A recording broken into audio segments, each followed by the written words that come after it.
Hi everyone, my name is Joe Turman. Today I'm going to be talking about a program called TeamViewer. I'm going to tell you a little about it, and then I'm going to do a demonstration about it that includes how to download and install TeamViewer on a Mac OS X system, and then also how to connect to a remote system. First off, TeamViewer is a remote control desktop software available for Windows, Mac, and Linux. Some benefits and drawbacks of TeamViewer include the benefits are free for personal use, supported by major operating systems, simple to use, and can be used behind firewalls. The drawbacks can be laggy and slow, and costs for commercial use.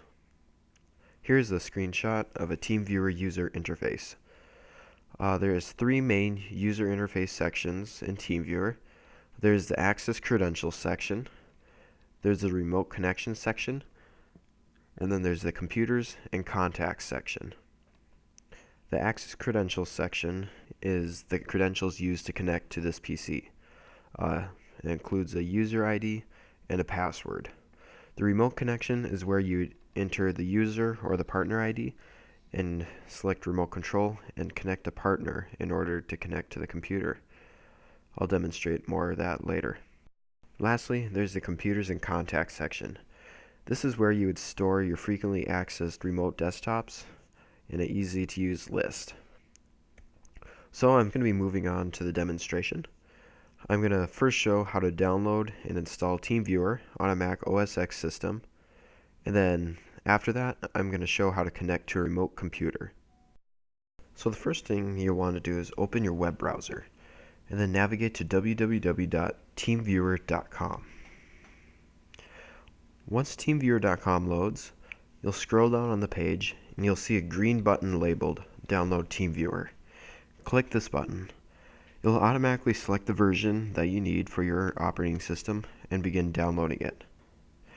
It'll take a few minutes, so I'd suggest to pause the video and wait till your download completes. Now that the download completed, you're going to want to close your web browser and open up Finder.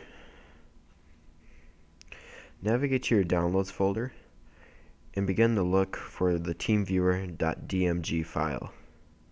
You may want to sort by name in order to find it faster if you have a lot of downloads like me.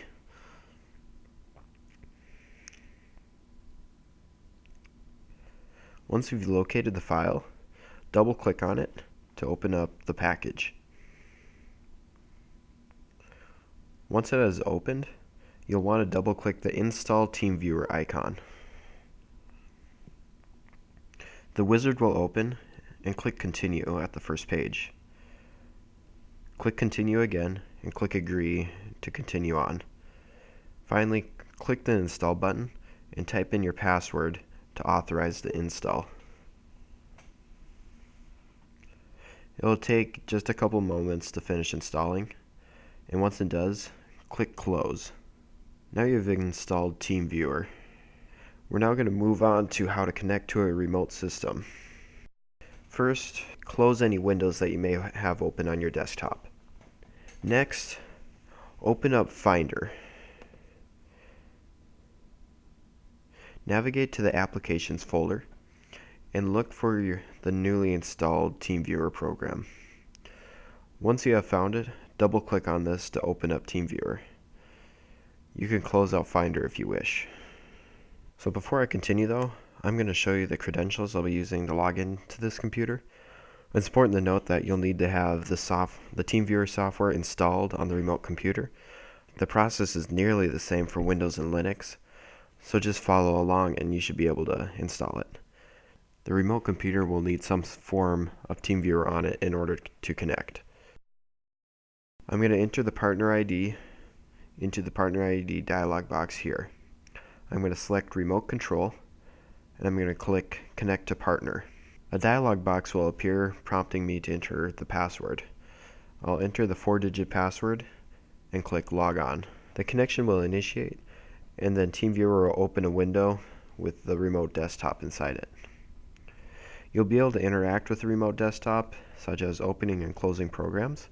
You also could do a variety of functions by using the TeamViewer application. You could adjust file transfer, actions, the viewing, audio and video, and some extras. You could close the connection by clicking the X button. This is just a basic demonstration on how to use TeamViewer. I hope you guys enjoyed it today. Just leave a comment if you have any questions, and I'll get back to you as soon as I can and help you out with that. Have a great day, guys.